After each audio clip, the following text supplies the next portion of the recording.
Gente que Fala. Boa tarde, seja bem-vindo. Meio-dia agora, eu sou o Mauro Friesman. Nós estamos no ar na Rádio Trianon, AM 740 de São Paulo, Rádio Universal, AM 810 de Santos. E você acompanhou agora a nova abertura do programa Gente que Fala, gravada na voz do locutor Ferreira Martins. Nós também estamos nas redes sociais, no Instagram e no Facebook, além do YouTube. Clique no sininho para receber as notificações das nossas transmissões aí pelo YouTube.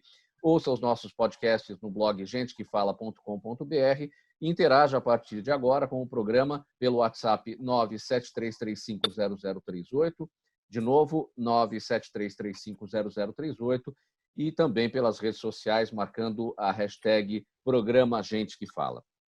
Hoje, os nossos convidados formando uma bancada de operadores do direito, são todos advogados por aqui para os debates dos nossos temas.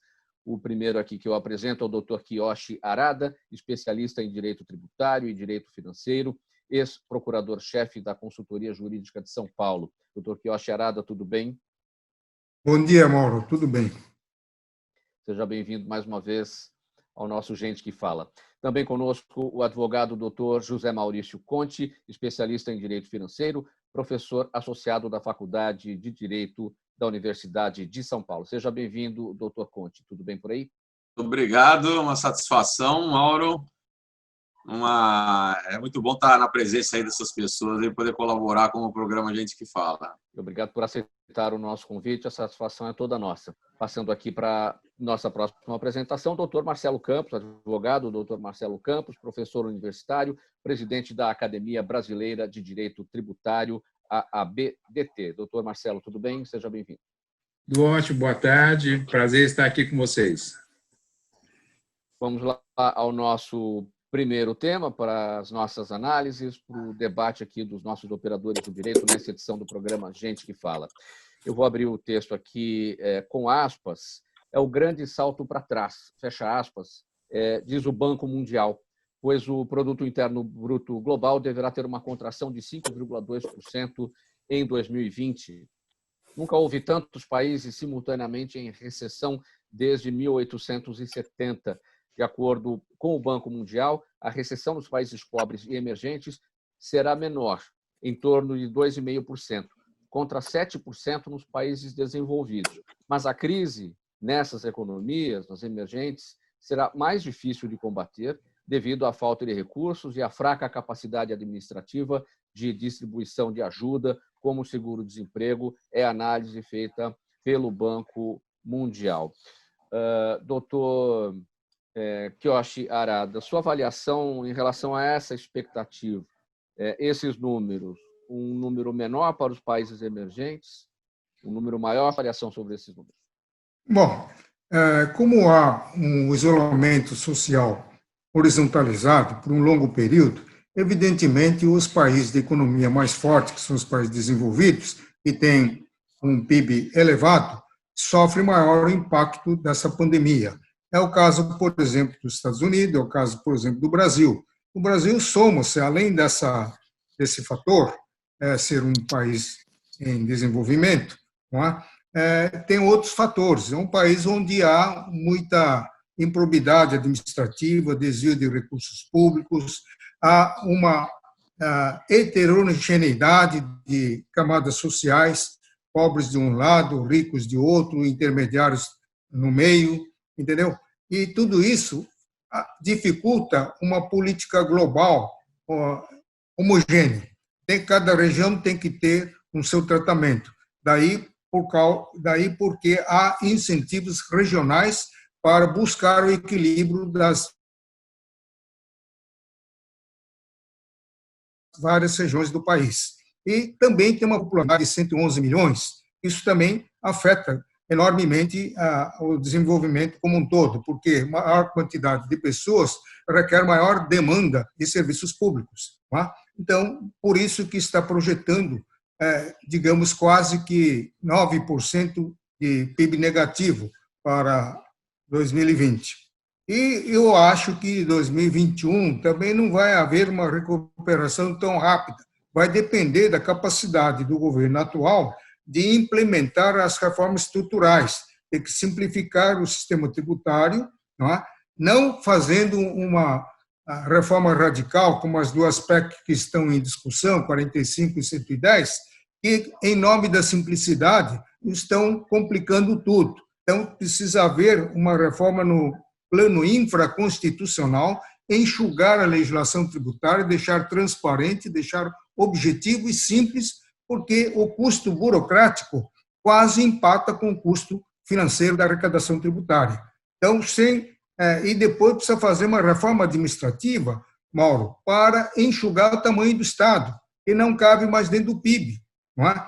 Embora os deputados, senadores não tenham uma vocação política para reduzir despesa por esse lado, é preciso fazer um esforço para implementar aquela PEC elaborada pela equipe econômica do ministro Paulo Guedes, que vê a extinção dos municípios que não conseguem sustentar com recursos próprios, diminuir a folha de salário, transformando 90% dos cargos existentes em empregos regidos por CLT, dedicando-se exclusivamente ao cargo de servidor efetivo para aqueles exercentes da carreira de Estado. Então, tudo isso é que iria implementar a retomada do desenvolvimento econômico. Doutor Marcelo Campos, na esteira do que destacou o doutor Kiyoshi Arada, ele salientou a necessidade da lição de casa no pós-pandemia. O trabalho aí de reforma administrativa e de reforma tributária. Uma reforma tributária, e agora já se começa a falar na retomada dessa questão, isso era antes da pandemia, e, enfim, uma conversa agora para a retomada da reforma tributária. Qual é o risco que nós corremos diante dessas projeções de recessão, de um aproveitamento das circunstâncias para aumentar impostos? Bom, nós estávamos falando de essa paralisação da economia, ela tem um efeito muito grande, sobretudo em sociedades como a nossa, por um grande motivo também, não é? Não é à toa que nós estávamos num prejuízo acumulado, né? Ou seja, o Brasil não tinha caixa, e não teve caixa durante muito tempo, e vinha acumulando prejuízos ano a ano. Então, assim, até a entrada do governo atual, nós estávamos tentando tampar o buraco e não conseguia, pelo menos estancar a sangria. Depois nós conseguimos, de alguma forma, diminuir os gastos do Estado.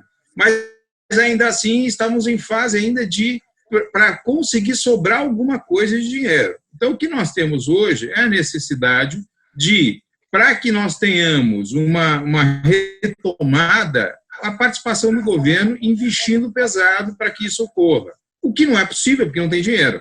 Então, assim, quer me parecer que falar em reforma tributária, né, dentro dos objetivos que nós vemos como sendo razoável uma reforma tributária, que é a readequação ao Estado, ou seja, uma simplificação da exigência dos tributos ou da forma de exigência dos tributos, uma igualdade da distribuição dessa carga tributária entre os participantes da sociedade, entre os setores econômicos. Evidentemente que não é isso que vai sair. O que vai sair vai ser um tapa-buraco, vai se procurar, de alguma forma, aumentar ou extrair mais recursos da economia que está paralisada, né? Ou seja, que não vai ter de onde tirar. Então, o exagero, o que a gente pode esperar é, se a reforma tributária ela começar a ser implementada nesse momento, nós vamos ter a contingência de estarmos num momento em que não tem recursos. E aí, acredito eu, que o que nós vamos ter, não vamos deparar com o aumento da carga tributária de quem já não está conseguindo pagar, né? Então, nós vamos ter justamente aquilo que nós não queríamos numa reforma tributária, que era voltar para aumentar a arrecadação, mas sim para simplificar todo o sistema. Doutor Conte, essas projeções do Banco Mundial estão de acordo com a sua expectativa?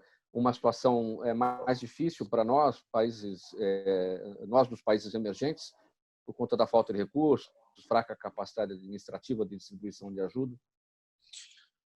Olha, eu como sempre digo, né? Eu me formei em Direito e me formei em Economia juntos, mas eu sempre exerci a carreira na área jurídica, de modo que eu sempre digo que o que eu aprendi de economia e o meu diploma de economista serve para saber do que eu não devo falar, né?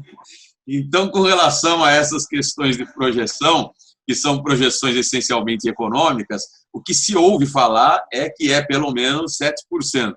Aliás, acho que isso é a única parte boa da notícia que você leu, né? Se ele nos coloca como um dos países que vai ter pelo menos 7% aí de recessão, significa que ele está nos colocando no grupo aí dos países desenvolvidos. É verdade. Mas, fora isso, as notícias são muito ruins, né? As projeções que eu tenho ouvido dos amigos, colegas economistas e da imprensa em geral é de que é daí para cima mesmo. E isso, infelizmente, decorre desse fato, dessa epidemia, que o mundo todo praticamente optou por fazer esse tipo de isolamento horizontal e paralisação da economia, de modo que essas consequências elas são previsíveis, né? E não se está verificando um final porque não está havendo uma projeção adequada e correta e que possa se confiar de quando isso vai parar, de modo que esses dados aí estão ficando absolutamente não confiáveis, né? Enquanto não houver uma segurança de quando a situação poderá ser retomada, esses dados não estão confiáveis. E o que se vê é a adoção de uma série de medidas com a tentativa de reverter essa situação, né, em termos de política monetária e fiscal, né, uma série de políticas sociais também, como as transferências diretas de renda, né, que se ampliaram agora com esse auxílio, também algumas transferências para entes subnacionais, com a finalidade de evitar uma eventual situação de insolvência dos entes federados.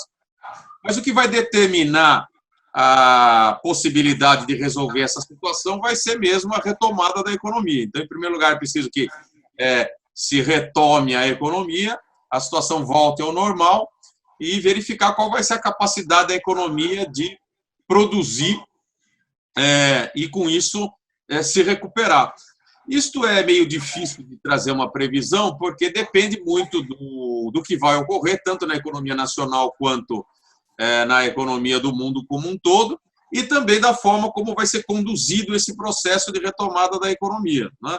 Nós temos visto aí que tem sido utilizados uma série de instrumentos de caráter monetário, fiscal ou mesmo social, mas a forma de condução desse processo é que vai determinar realmente a possibilidade de retomar da economia, a forma pela qual isso vai ocorrer, de modo que, por enquanto, nada se pode prever ainda. Eu acho que o Brasil é um país que tem uma capacidade de trabalho muito grande, tem um setor produtivo organizado, tem condições de se recuperar, né?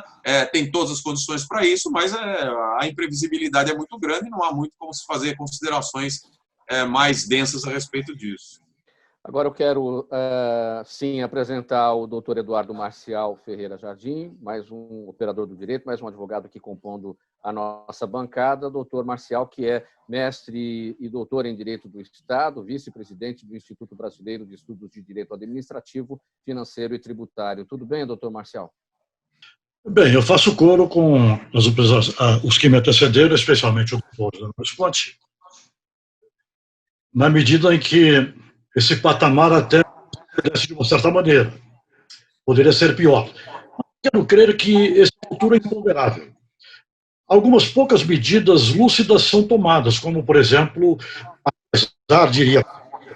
apesar do custo, eu vejo um paralelo entre o plano do Roosevelt pós-guerra, de investimento público, com o que foi falado por alguns colegas, e especialmente o auxílio emergencial, que representa, além de uma forma de mitigar a tragédia dos menos aquinhoados, também representa, por via transversa, um meio de ativar a economia, de que ocorreu a mestra da recuperação americana pós-guerra do plano Roosevelt New Deal.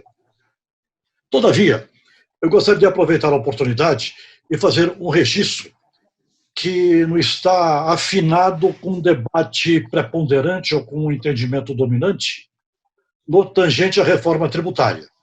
Algumas linhas mestras, a meu ver.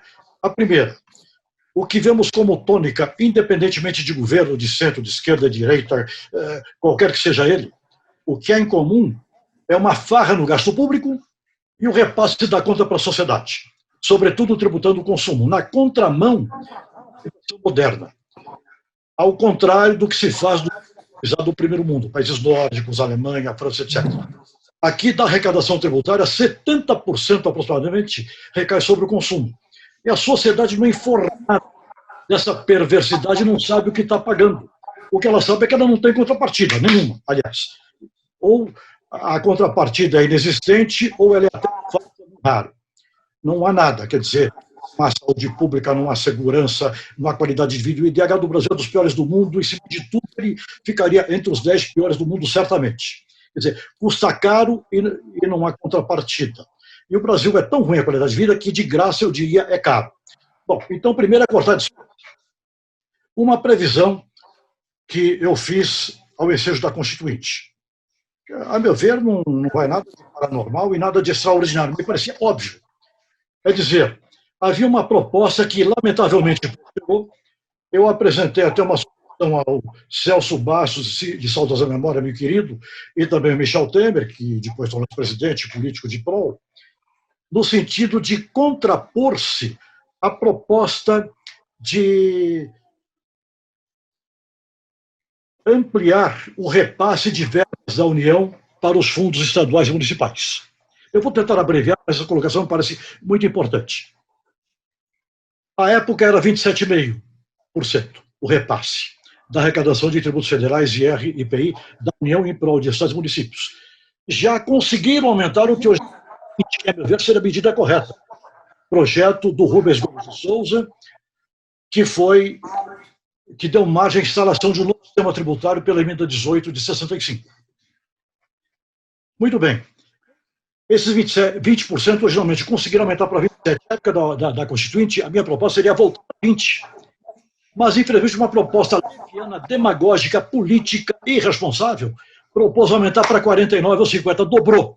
Eu disse, além de ser uma imoralidade, uma barbaridade, a mentira é muito clara, não vai melhorar a vida do município, vai aumentar o custo do Brasil. Deu uma lógica. Dobrou a carga tributária, que era 18%, já quase 40%. É evidente, porque a União já não tinha dinheiro sobrando, aumentando o repasse, ela aumentou seus tributos e criou novos. Não há nenhuma proposta de cortar despesa. E aí, a lógica, outra vez, vai dar a lógica. Ou seja, temos um sistema tributário constitucionalizado, a meu ver, e no ver dos mais avalizados, certamente todos presentes e muitos outros. É uma opinião, eu diria, dominante. E por que esse sistema é tão, digamos, enaltecido? Porque ele limita o poder do Estado, protege quem paga a conta, divide o poder tributário entre as unidades federativas de tal forma que não é possível haver uma dupla ou pluritributação, e pormenoriza como nenhum outro no planeta, na Constituição. Ele é exemplaríssimo. Temos, ao contrário, para concluir, no plano infraconstitucional, o que é pior, o que Leno Candiani falava na década de 50, do sistema italiano, manicômio tributário. Leis antiquadas, conflitantes, carga tributária pesada. E vão mudar o quê? Não vão mudar o que está errado, querem mudar o que está certo. É loucura. É a maior falácia que nos deparamos, uma das maiores falácias, porque não faltam falácias desse país, é uma das maiores falácias, a meu ver, do debate público. A reforma tributária constitucional. Ter-se que reformar, sim. Legislação inconstitucional, que é de impropriedades, de nulidades, de formalidades idiotas que aumentam o custo do empresário, etc. Muitas injustiças e muita desigualdade. Muito bem. Doutor Marcelo Campos, em relação aos pedidos de socorro das empresas, os escritórios de advocacia especializados prevêem entre 2.000 e 5.000 companhias que vão recorrer à justiça para evitar pedido de falência, ou seja, a recuperação judicial dessas empresas. Esse movimento já ocorre?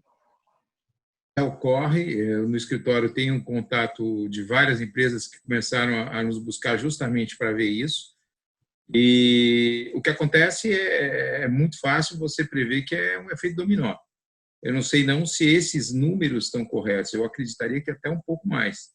E quando você começa a ter as recuperações judiciais, elas trazem efeitos em todos os outros que estão participando da economia. Então, você não está só com problema na empresa, mas em todos os fornecedores dessa empresa, ou seja, todos os demais participantes da cadeia econômica. Então, é muito fácil imaginar que não vai parar em 2.000. Não vai parar em 2.000. Porque a falta de recursos que a recuperação judicial de uma empresa leva a outra, acaba que a próxima será a outra, que diante da recuperação judicial da primeira, também tem a necessidade de postergar pagamentos e de adiar ou de estabilizar a sua situação para conseguir voltar a produzir. Então, assim, muito embora a legislação seja excelente, ela nunca foi criada prevendo simplesmente uma paralisação da economia. Então, você tem hoje um efeito que não é previsível para o legislador. Quando ele criou, ele falou, não, é interessante, ajuda a resolver, muito melhor que falência, que a lei original, falência concordata em alguns pontos, outros pontos as pessoas até, alguns juristas sustentam que a lei anterior era melhor, mas, de alguma forma, ela permite que o empresário, diante de tropeços, consiga se reerguer. O que acontece é que, se estão todos tropeçando, fica muito difícil, né, você, dentro da legislação, incluir ou obter instrumentos que possibilitem essa levantada, esse tropeção, porque está todo mundo tropeçando ao mesmo tempo. Então, o que eu percebo isso vai ter um efeito dominó, efeito cascata, em que as empresas acabam precisando vai precisar muito, que é o que está se tentando fazer em termos de fornecimento de recursos através dos créditos, que, infelizmente, não tem chegado na ponta, né? Que é o que a gente tem ouvido falar, que os empresários não conseguem buscar ali na ponta. Você tem muitas situações, inclusive, que essas obtenções desses recursos junto às instituições financeiras, essas que são subsidiadas, elas estão com problema até, tenho clientes meus que estou tendo que buscar o judiciário porque eles não conseguem por causa de ter dívida tributária, né? E dívida tributária no país é uma coisa que mais se tem, né? Até por conta da carga excessiva.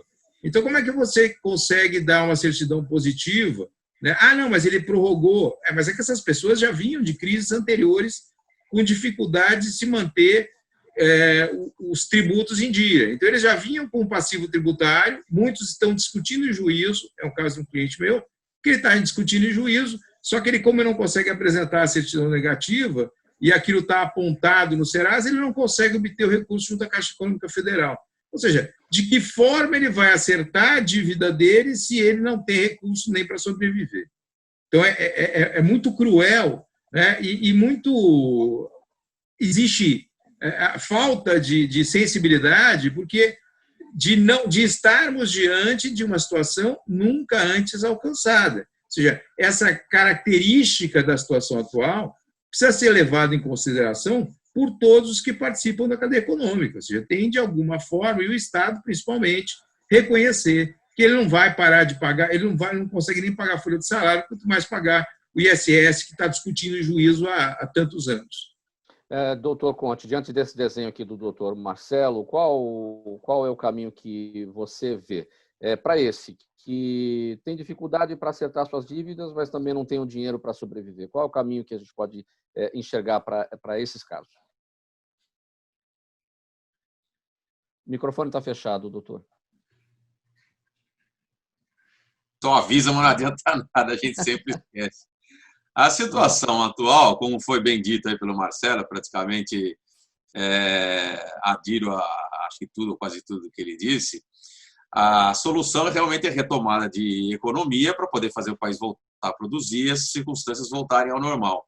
O poder público, o governo ou os governos, né, nós estamos numa federação, eles têm uma série de instrumentos nas mãos que permitem atuar no sentido de promover essa recuperação da economia.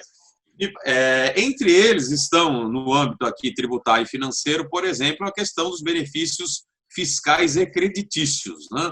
Eu tenho a impressão que, no momento atual, o que talvez seja o mais eficiente e o que mais seja necessário e adequado seria o uso de benefícios creditícios, ou seja, da vantagem de facilitação do crédito, e tentar fazer isso de uma forma que permita que esses benefícios cheguem às empresas, porque as informações que nós temos recebido são as mesmas do Marcelo Campos, de que há uma série de benefícios, mas as empresas estão reclamando de que não conseguem ter acesso a eles, e também incluir nessa facilitação, dada a excepcionalidade, que se abra mão de algumas restrições como essas que foram mencionadas, né? Porque se a pessoa está submetida a uma série de restrições que, em circunstâncias normais, impediria de obter crédito, nessas circunstâncias anormais, talvez seja o caso de estudar mecanismos de permitir o acesso para esse tipo de crédito sem esse tipo de restrição ou com uma flexibilização dessas restrições. Mas, no mais, o que eu vejo é isso mesmo, uma necessidade de fomentar a retomada da economia com seus diversos instrumentos, e eu diria que talvez os benefícios creditícios sejam realmente um instrumento importante, porque as pessoas, no caso, as pessoas jurídicas e as empresas estão sem recursos e elas precisam, para poder retomar, é muito importante que eles obtenham uma forma de ter recursos que permita o reinvestimento e a continuidade das atividades. Então, no meu modo de ver, eu acredito que o instrumento de benefícios creditícios bem utilizado possa ser o mais eficiente nesse momento. Doutor Kiyoshi, de acordo com o IBRE, que é o Instituto Brasileiro de Economia da Fundação Getúlio Vargas, a economia brasileira já tinha começado o ano em ritmo lento. Já estávamos em recessão nos 3 primeiros meses do ano, na sua avaliação? Não, quando o atual governo assumiu, a economia estava crescendo, não é? Tinha conseguido sair daquele buraco do governo anterior. E tanto é que o presidente Michel Temer disse que deixou a estrada asfaltada, o que não é em verdade. Depois aconteceram esses desarranjos em nível político-institucional, e nunca mais se conseguiu uma harmonia entre os poderes. Isso atrapalhou. E com essa crise da pandemia, então, agravou de vez. Então, está difícil recuperar.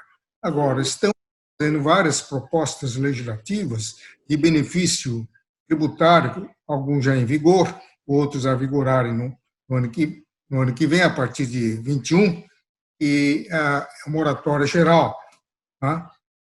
Espécie de PERT especial, chamado PERT Covid-19, que parcela em 120 meses as pessoas físicas e as pessoas jurídicas, pagando um percentual que começa com 0,3% do faturamento a partir de 21. Depois, no ano 23, passa a ser faturamento, a pagar 0,5% do faturamento. Então, são essas medidas. E também estão implementando, estão abrindo as torneiras das agências financeiras de fomento, que é o Banco do Brasil, Caixa Econômica, Banco de Desenvolvimento do Nordeste, Banco BNDES, etc. Só que nós temos uma legislação incoerente, entendeu? Exige-se certidão negativa para tudo. Para você obter recurso, precisa de certidão negativa. Para homologar aquilo que o Marcelo estava falando, recuperação judicial, precisa de certidão negativa. Então, já fiz uma proposta legislativa para abolir essa exigência de certidão negativa. Por quê? Depois de aceito todo o plano, tramitando 2 anos, o plano de recuperação, a Assembleia Geral aprovou, o juiz não pode homologar porque faltou certidão negativa. Então, o Brasil precisa mudar de cultura, reservar a execução fiscal para a cobrança do crédito, e não cobrar no grito, cobrar no susto, e cobrar através de sanções políticas, que o Supremo Tribunal editou 3 súmulas proibindo. Hoje você precisa de certidão negativa para tudo. Para modificar o estatuto, precisa de certidão negativa. Para pleitear financiamento nos bancos oficiais, precisa de certidão negativa. Não é? Então, para encerrar a atividade econômica que você não conseguiu, você precisa de certidão negativa. Como é que aí vem a jurisprudência do Superior Tribunal de Justiça, responsabilidade pessoal do sócio, porque houve uma dissolução irregular. Como é que eu vou ter dinheiro para pagar, para poder ter certidão negativa para encerrar? Se eu tiver dinheiro para fazer isso, eu não preciso encerrar, eu continuo. Óbvio. Então, precisa haver uma harmonização. Doutor Jardim, o que mais é necessário, que o senhor poderia acrescentar à fala do doutor Kiyoshi, para que os efeitos das torneiras, das instituições, das agências de fomento, que esse efeito das torneiras abertas seja mais eficaz? Eu faria acordo com a Arada e com os demais, especialmente no tocante à exigibilidade de certidão de regularidade fiscal. Eu considero um despudor, uma imoralidade, uma incoerência. É inacreditável o nível de incoerência, de contradição e de absurdez dessa exigência. Porque, na verdade, a recuperação judicial é uma brincadeirinha. É como se o governo dissesse, eu lavo as mãos, pode recuperar, pode normalizar, pode reativar, desde que você prove que está em dia com o fisco. O principal problema de qualquer empresa é exatamente a questão tributária. E como exigir a regularidade? Sem contar que, na minha percepção, trata-se de uma teratologia, de um despudor sob o prisma ético e de uma inconstitucionalidade manifesta, porque toda legislação que exige esta prova, essa comprovação, está na contramão de garantia constitucional, que é a liberdade da atividade econômica, artigo 170, parágrafo único e desdobres. Está na contramão do 5º 13, que assegura a liberdade de qualquer trabalho, ofício ou profissão. A lei pode estabelecer qualificação, requisito, não pode estabelecer essa chantagem oficial, chapa branca, que contraria, por um lado sutil, uma orientação pretoriana antiga do Supremo, só para dar um exemplo, comparando, que, por exemplo, volto a dizer, o Supremo já afirmou de há muito que é vedado condicionar a liberação de mercadoria apreendida ao pagamento do tributo devido por aquela mercadoria. Ou seja, chantagem não é ético, é proibido. E a sertão é uma chantagem chapa branca. E está na contramão de primados constitucionais, é uma indecência. A minha proposta é cumprir a Constituição. Em vez de legislar como legislam abundantemente, na seara tributária, a média, segundo o Instituto Brasileiro de Planejamento Tributário, a média de produção normativa da pior qualidade, na minha opinião, é de 30 normas dia, 1,5 por dia. E o errado continua. Por que não revogam essa indecência dessa exigibilidade absurda, incoerente, inconstitucional, que atrapalha, ela, além de inútil, ela é nefasta, ela compromete a vida do empresário, compromete o exercício do ofício, trabalho ou produção. Como dizia Rui Barbosa, parafraseando, de acordo com a lei, dentro da lei, porque fora da lei não há solução. Eu faria paráfrase da Constituição. Precisam eles, o governo de qualquer partido, cumprir a Constituição é prioridade absoluta, é o que não se vê. Mas eu realmente tenho para mim, para concluir, que seria imprescindível, seria de bom alvitre, revogar toda legislação que condiciona o exercício de qualquer direito, até como muito bem sutilizou o Arada, até o estatuto, sei lá, de um condomínio, qualquer bobagem, tem que ter certidão. Para quê? Quem ganha com isso, todos perdem. Além de ser uma coisa inconstitucional, é uma coisa burra. Muito bem, Alex. Você acompanha o programa Gente que Fala pela Rádio Trianon, AM 740 de São Paulo, Rádio Universal, AM 810 de Santos. Também estamos nas redes sociais, no Instagram, no Facebook e no nosso canal no YouTube. Permitiria que as Forças Armadas sejam usadas como poder moderador caso algum dos 3 poderes, o Executivo, o Legislativo e o Judiciário, considere sua competência invadida por outro órgão. Novamente aqui, doutor Marcelo Campos, acho que eu tive algum problema com a minha transmissão, com o meu sinal, enquanto eu fazia a leitura. O senhor concorda com o presidente do STF, Dias Toffoli, ou com o constitucionalista, o advogado doutor Ives? Essa é uma difícil opção que você me dá. A primeira coisa que eu falaria, né, você me deixou um pouco sem opção, mas talvez até depois adiante eu já sei mais ou menos o posicionamento do Dr. Kiyoshi. Vamos ver se surge uma terceira possibilidade. Exatamente. Deve surgir com o professor Kiyoshi. Bom, a primeira coisa que eu gostaria de falar, e eu acho que é uma coisa que me incomoda, talvez mais do que até a própria ideia, né? Porque nós temos o quê? Um trauma com relação às Forças Armadas. Então, qualquer coisa que se fala de Forças Armadas, existe realmente uma reação muito grande.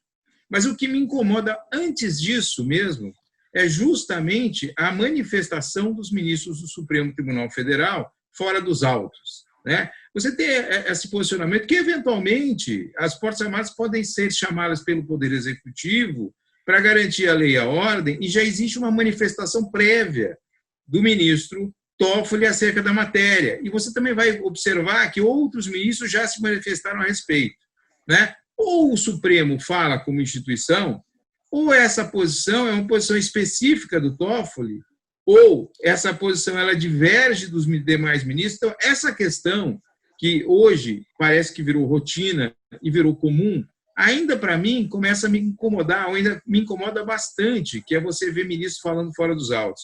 Porque ele vai necessariamente, se tiver um problema que envolva o artigo 142 da Constituição Federal, o Supremo vai ser chamado a interpretar esse dispositivo, né? E, ou seja, no caso concreto, ele vai ter que se manifestar, e já teria aí uma manifestação prévia.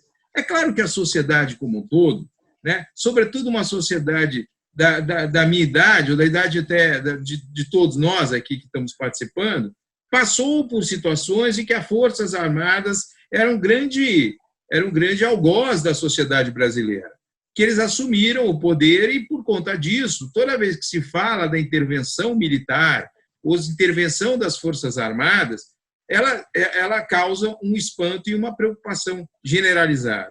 O que eu penso, que o professor Ives falou, e ele tem razão nesse sentido, existe uma determinação constitucional que estabelece uma função específica para as Forças Armadas, que é justamente na garantia da pátria e da lei e da ordem, né? Ou seja, isso está previsto lá no artigo 142. Chamar de um poder moderador, eu acho que é um pouco extremo, né? Poder moderador, a Constituição, acho que de 1824, foi a última que trouxe isso, que era o chamado Conselho de Estado. Então, assim, não existe mais poder moderador na Constituição brasileira. O que existe é a possibilidade da participação direta das Forças Armadas quando se trata de garantir a lei e a ordem e defesa da pátria. Que muita gente já falou que a questão, quando envolve pátria, na verdade, ele trata, e é o único lugar que trata a pátria aí, seria muito mais contra um ataque estrangeiro e não internamente. Então, internamente, a função das Forças Armadas ficaria restrita à GLO, né, a garantia da lei e da ordem, né? A ampliação, e aí é que tem um outro problema, qual é a interpretação de garantia de lei e de ordem? Será possível que um poder invadir competência de outro, de alguma forma, atenta contra a lei e a ordem? Será que essa lei e a ordem, veja, não é garantia da lei e da ordem, é garantia da lei e da ordem dentro dos ditames constitucionais. Será que isso, ou seja, a Força Armada não é porque ela tem esse poder que ela estaria fora do texto constitucional e pudesse fazer tudo o que quisesse. Na verdade, também estaria atrelado ao texto constitucional. Não seria aí uma possibilidade de simplesmente as Forças Armadas afastarem o texto constitucional. Não, dentro do texto constitucional, dentro das competências ali presentes, dos limites ali fixados, garantir a lei e a ordem. Então, assim, não existe o menor risco nesse tempo atual das Forças Armadas atuarem de uma outra forma, senão dentro do texto constitucional. A Constituição brasileira é de 88 e todas as demais constituições elas estão mais ou menos estabilizadas no texto brasileiro.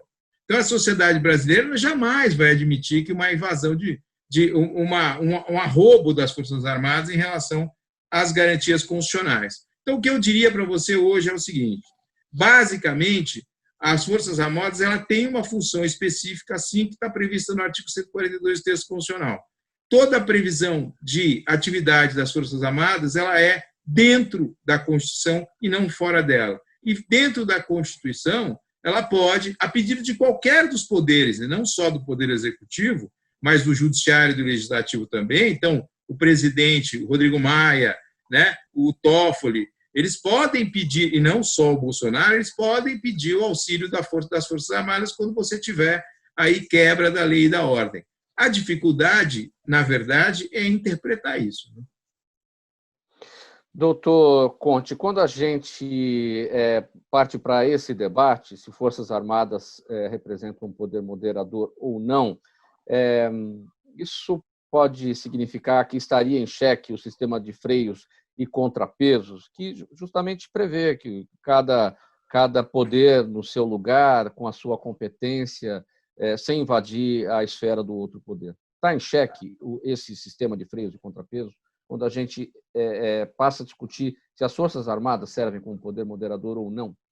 Eu tenho a impressão que tem alguns ajustes que têm que ser feitos, né? Eu estou convicto de que todas as vezes em que houve referência a essa expressão poder moderador, foi uma referência como uma figura de linguagem, vamos dizer assim, né? Uma figura de retórica, um poder moderador entre aspas, né?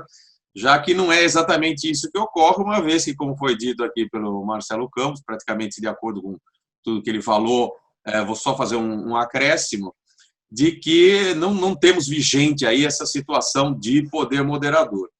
Um outro detalhe que acho que poucas pessoas estão percebendo é que, se fizer uma leitura atenta do artigo 142, na verdade, o que nós temos é a verificação de que as Forças Armadas elas têm 3 funções, né? A chamada função de defesa da pátria, que seria a garantia de segurança externa.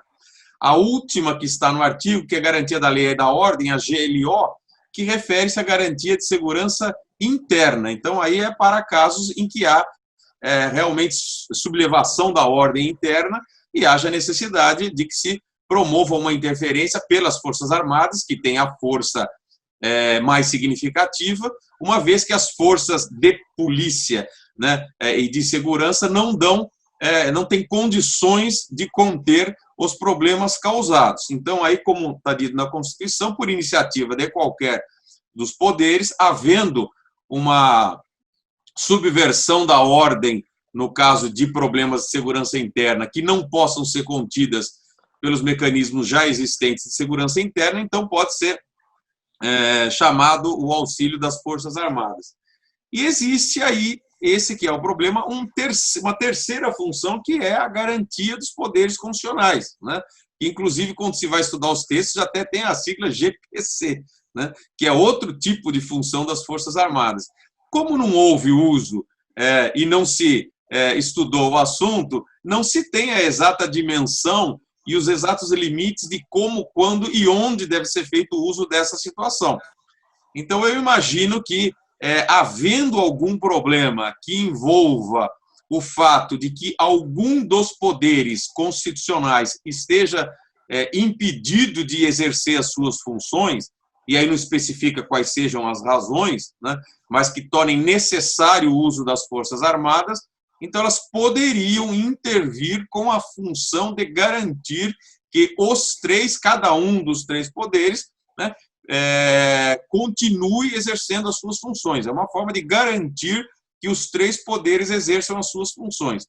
O que pode estar ocorrendo, e é essa a grande dúvida hoje em dia, é na situação de algum poder exacerbar ou extrapolar nas suas funções, né, e o sistema de freios e contrapesos não está agindo adequadamente para o caso de se haver essa autocontenção dos poderes e fazer com que um se sobreponha ao outro e torne como imprescindível ou necessário uma atuação das Forças Armadas para garantir o livre exercício de cada um dos poderes.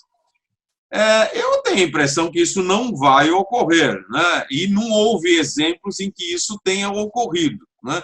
Do exercício pelas Forças Armadas dessa função de garantia dos poderes constitucionais, por qualquer razão. E, no caso, a grande discussão é se algum possa estar extrapolando as suas ações em relação aos outros e o mecanismo natural de autocontenção pelos freios e contrapesos não esteja funcionando. Mas a situação é essa, né? Então é preciso verificar na situação concreta se isso possa vir a ocorrer, né? E se isso torne necessário a ação das Forças Armadas. O que se vê atualmente é que, aparentemente, às vezes, realmente se verifica um certo abuso no exercício das suas funções e extrapolar para exercício de funções que caberia a outros. A gente tem notado que isso possa ter ocorrido, mas não acredito que vai chegar ao ponto de tornar necessária a intervenção de Forças Armadas para garantir esse livre exercício dos poderes constitucionais, né? A situação Pessoal, que eu vejo hoje é essa, né? Pessoal, quero abreviar um pouco aqui a nossa conversa, porque nós temos perguntas já do público e eu já quero dirigir a cada um de vocês. Doutor Jardim, a Flávia Freire está no YouTube, nos acompanha pelo nosso canal. Ela pergunta o seguinte: que tipo de medida o governo poderia adotar para facilitar o pagamento de impostos por parte das empresas, já que tantas delas estão à beira da falência? A gente tratou disso um pouquinho com o doutor Marcelo. O que o senhor pode acrescentar numa resposta aqui a Flávia Freire no YouTube? Bem, o primeiro requisito objetivamente, doutor. é dispensar a exigência de certidão negativa. É claro que seria um processo legislativo complexo, ter-se que ver se poderia ser via medida provisória. Se o governo vai encampar isso, eu creio que não. Mas, sob o ponto de vista lógico, de padrão ético e teorético, eu tenho para mim que, dentre outras medidas, a primeira seria extinguir essa exigência indecorosa, inútil e nefasta na contramão da Constituição, que é a prova de regularidade fiscal em qualquer plano de governo. Isso teria que ser extinto, banido sumariamente. É claro que, ao lado disso, em caso de recuperação judicial também, deparo com a dispensabilidade dessa exigência, na minha concepção, ter-se-ia também que repensar a questão tributária em si, per se. Porque o maior problema de qualquer pessoa jurídica é a elevada tributação. E no caso de uma recuperação judicial ou de qualquer dificuldade, um financiamento, etc., vem novamente o problema da carga tributária. Em poucas palavras, não responde talvez integralmente o que foi suscitado, mas eu tenho para mim que esse seria o pontapé inicial na busca de reverter esse problema. É claro que a médio prazo seria uma tributação não tão elevada, o que dependeria de cortar despesa a médio prazo. Doutor Kiyoshi Arada, o Jorge, no Butantan, pergunta, ele diz assim: eu estou inscrito em dívida ativa da União e a pandemia agravou as finanças da minha pequena empresa. Aí ele pergunta, em razão desse cenário, posso renegociar a minha dívida com a Fazenda Nacional? Pode. Em 2021 vai começar a abrir o parcelamento de que eu falei, é o PERT Covid-19, abrangendo os créditos tributários constituídos até 31 de dezembro de 2020, quando cessa o estado de calamidade pública. Então, esses créditos poderão ser parcelados. Se for pessoa física, 120 meses, e se for pessoa jurídica, 0,3% sobre o faturamento nos anos 21, 22 e 0,5% a partir de 2023. Doutor Marcelo, o Marcelo Fernandes está no Facebook acompanhando, é uma das nossas audiências, e ele pergunta o seguinte, de Marcelo para Marcelo, né, doutor? Uma empresa pode obrigar seus funcionários a trabalharem no escritório, no caso do serviço ser feito em casa? É a empresa que deve disponibilizar os equipamentos necessários, computador, telefone e outros equipamentos? Pergunta do Marcelo Fernandes. São relações de direito privado, né? Ou seja, você estabelece com seus funcionários a forma mais adequada de trabalhar atendendo os protocolos. Tá? Então, a empresa ela tem que disponibilizar meios de atender os protocolos, que são exigidos para poder possibilitar o funcionamento. Se a empresa não tem como resolver essa questão... Agora, eu tenho visto várias coisas assim que, mesmo no jornal, outro dia eu vi uma matéria sobre das escolas que estavam começando a exigir que os alunos levassem, como não pode compartilhar, ou seja, não tem aquele computador da escola sendo compartilhado, que cada um levasse o seu notebook. Fica difícil você exigir, numa situação dessa, que cada um leve seu notebook. Então, assim, é óbvio que quando você fala de trabalho em home office, quando você disponibiliza, é interessante que as empresas costumam fazer isso, elas terem, as empresas, os funcionários terem computadores da própria empresa para utilização, evidentemente, dentro da esfera de trabalho. Né? Então, isso já ocorre muitas das vezes quando você tem vendedores, eles estão sempre com o notebook fornecido pela empresa, ou seja, já existe essa parte, assim, já existe uma boa parte. Agora, o que complica, por exemplo, e nós estávamos até conversando um pouquinho antes disso, é você ter os meios internet, né, de acesso à internet. Isso já é um pouco mais complicado, até porque você tem uma qualidade de serviço desse, né, para você garantir. Eu até comentei que eu tenho 2 internets em casa para poder trabalhar. Por quê? Porque se uma falhar, a outra tem, né? Quem tem 2, como você disse, tem uma.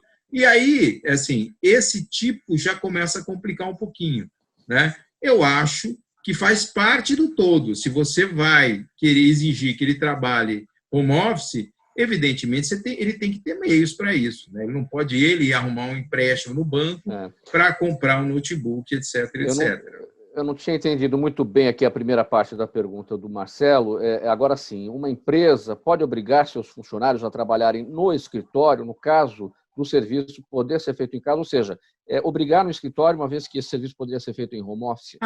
Entendi. Eu acho que naturalmente, né, quando eles foram... Se ele garantir os protocolos de distanciamento, de disponibilização de máscara, disponibilização de álcool gel, ou seja, atender todas as exigências, eu acho que sim, que ele pode exigir sim que se faça o trabalho dentro do que foi combinado, né? Ou seja, mas para isso ele tem que atender aos protocolos, porque é o governo interferindo na medida em que ele garante o que seria seguro, e a partir daí ele passa a exigir, a realizar o trabalho dentro do próprio, onde seria naturalmente realizado, que é no estabelecimento da empresa. Doutor Conte, Fernanda Franklin, nossa audiência no Instagram, pergunta sobre a redução de jornada de trabalho e de salário. O governo arca com a outra parte da redução posteriormente? Se sim, quando e como isso é feito? No caso específico da situação das empresas privadas, é isso?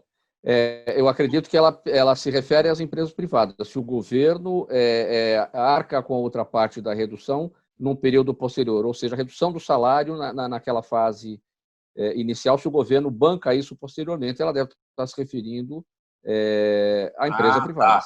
Tá. Essa daí é a parte da legislação trabalhista, realmente não é algo que é muito da minha área, não. Eu não tenho absoluta certeza. Qualquer informação que eu der vai ser realmente uma informação quase que de um leigo. Era melhor não arriscar a falar a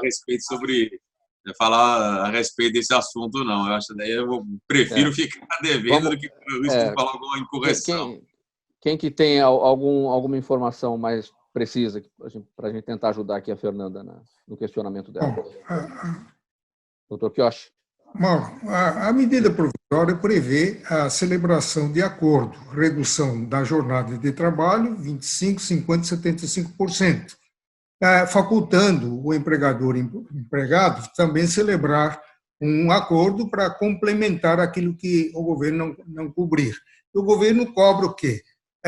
Cobre aquilo que o empregado teria direito de salário-desemprego. Então, o empregado com vários anos de casa, certamente será suficiente para alcançar o mesmo valor que ele vinha recebendo o salário. Tá certo. Doutor Kiyoshi, aproveitando que o senhor está com a palavra, sua despedida, o nosso tempo já está se esgotando, o programa caminhando para o final. Bem objetivamente. Bom, o debate foi muito bom, só que não deu tempo para esgotar o verdade. Da segurança. Mas eu diria, interpretando rapidamente, Mauro, só para não deixar isso em branco, interpretando a parte final de 142, os juristas que defendem a intervenção das Forças Armadas no conflito entre os poderes fazem uma interpretação literal isolada, quando o parágrafo 1º do artigo 142 remete à lei complementar à intervenção das Forças Armadas no caso de garantia da lei e da ordem por requisição de qualquer um dos poderes. E a Lei Complementar 97, no artigo 15, parágrafo 2º, diz que essas Forças Armadas só podem intervir depois de exaurido todos os instrumentos da Força de Segurança Local e se mostrarem impotentes, insuficientes. E o parágrafo 3º diz que presume-se a deficiência da atuação da Força de Segurança Local para garantir a incolumidade das pessoas e do patrimônio, quando houver uma declaração formal do chefe do Executivo Estadual Federal, dizendo que aqueles instrumentos de segurança, Polícia Federal, Polícia Militar, Polícia Civil, não estão disponíveis ou não são insuficientes. Só nessa hipótese é que, por decisão do Supremo Tribunal Federal, a decisão do presidente da República, atendendo a requisição dos demais chefes de poderes ou da própria decisão dele, é que as forças de segurança, forças armadas, poderão atuar. Então, a intervenção que se faz é apenas no setor de segurança pública, jamais no conflito entre os poderes, porque aí as forças armadas teriam que interpretar o texto constitucional para dizer quem é que invadiu a competência do outro. Isso é um papel que cabe apenas no Supremo Tribunal Federal. Muito obrigado. Doutor Jardim, a sua palavra final, bem objetivamente, poucos segundos. Realmente, alguns assuntos aqui acabaram ficando de fora da nossa análise aqui. Só lembrando que hoje termina o prazo de entrega da declaração do Imposto de Renda Pessoa Física 2020. O contribuinte tem até as 23h59 para correr, para entregar o arquivo para a Receita Federal, que espera receber um total de 32 milhões de declarações. Vamos lá, bem objetivamente, doutor Jardim. Muito bem. Quero cumprimentá-lo pela forma exemplar com que conduziu o programa, apresentar aos colegas que participaram comigo sempre e dizer da minha alegria em compartilhar desse evento breve, mas muito interessante e alentado na abordagem. O tempo exíguo, evidentemente, reafirmo o que falou o professor Arada, concordo integralmente com ele. É claro que as Forças Armadas não fazem parte de um jogo belicoso entre poderes, isso é óbvio, ululante, como dizia Nelson Rodrigues. Mas ela pode ser utilizada, sim, por qualquer dos poderes para assegurar a sua incolumidade no caso de insuficiência das forças tradicionais, da polícia de costumes, enfim, da Polícia Federal, da própria Polícia Estadual. No mais, eu reafirmo que me posiciono contra a reforma tributária no plano constitucional, que precisamos de uma reforma simplificadora no plano infraconstitucional, onde realmente está quase tudo errado. Sou contrário e censuro a produção assodada de 1,5 norma por hora, totalizando 30 normas tributárias dia, e concluiria propondo, mais uma vez, que repensassem e pusessem termo e fim e extinção à indecente e inconstitucional exigência de prova de regularidade fiscal para qualquer ato da vida civil ou comercial. Agradeço, muito obrigado, bom dia a todos. Doutor Conte, poucos segundos para a sua despedida. Muito obrigado, eu agradeço, parabéns, Mauro, que eu acabei de conhecer pela sua condução, parabéns ao programa. Obrigado. E é uma satisfação estar aqui na presença do Marcelo Campos, professor Quioche Arada, professor Eduardo Jardim, todas as pessoas aí que juntos, como nós fizemos agora, podemos pensar em conjunto para tentar melhorar as possibilidades de verificar soluções para os problemas que nós estamos tendo. Então, parabéns pela iniciativa, agradeço aí pelo convite e fico à disposição para poder colaborar sempre que for possível e for necessário. Obrigado. Doutor Marcelo Campos, o senhor finaliza, por favor. Gostaria só de agradecer o convite, agradecer o debate, a discussão, agradecer você, Mauro, pela condução, né? Agradecer o programa Gente que Fala, a Rádio Trianon, dizer que eu permaneço à disposição sempre que precisar. O agradecimento em nome de toda a equipe do programa Gente que Fala, aos participantes desta edição de hoje, todos os advogados, operadores do direito, Dr. Quioche Arada, o Dr. José Maurício Conte, o Dr. Eduardo Marcial Ferreira Jardim e o Dr. Marcelo Campos. Eu não tenho tempo aqui para a leitura da nossa ficha técnica, apenas chamar aqui o nosso entrevistado de hoje, o nosso convidado de hoje no programa Gente que Fala Digital, a live do programa Gente que Fala, a partir das 18h, com a presença do jornalista Ricardo Godoy, que vai entrevistar o paranormal médium Jorge Matievics. Jorge Matievics, paranormal médium, vai falar hoje na live do programa Gente que Fala, a partir das 18h nas redes sociais, sobre a visão da espiritualidade nesse tempo de Covid-19. Muito obrigado pela audiência, tchau e até amanhã.